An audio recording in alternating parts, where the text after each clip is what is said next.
மக்களே, இன்னைக்கு ரவி பாய் டயர்டாட்டாப்ல. என்ன ரவி பாய் சாப்பிட்டீங்களா? என்ன சாப்பிட்டீங்க? சிப்ஸ்.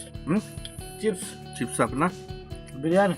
பிரியாணி பிரியாணி, உருளைக்கிழங்கு சிப்ஸு, கோழி, மைனஸு, உருளைக்கிழங்கு. இது திண்டது வேஸ்ட்டு. இது வந்து கிளையூரில் கொடுத்தாங்க, மேடம் கொடுத்தாங்க.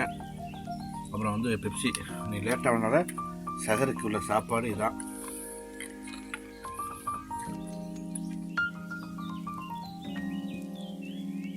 மக்களே, இன்னைக்கு நோம்பு திறக்கிறதுக்கு என்ன வந்திருக்குண்டா? சமோசா வந்திருக்குது.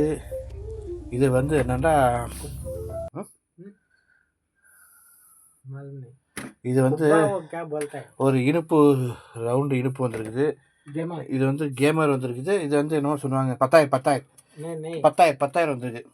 10,000 தான். அவர் சும்மா சொல்ல 10,000 தான். இதுதான் வந்திருக்குது. அப்புறம் சூர்பா வந்துச்சு. அதை ரவி புஷ்கு குடிச்சு விட்டாப்புல. ஆமாம், அதனால சூர்பா குடிச்சிட்டாப்புல. அப்புறம் வந்து ரசத்தை வாங்கிற மாதிரி நோம்பு திறக்கிறதுக்கு. சாரி, இதான் இருந்துச்சு. பேச்சு பார்த்து நோம்பு திறந்தாச்சு. நம்மளுக்கு அடுத்தது நாளை சந்திப்போம். விடுதலை பெறுவோம். பாய்.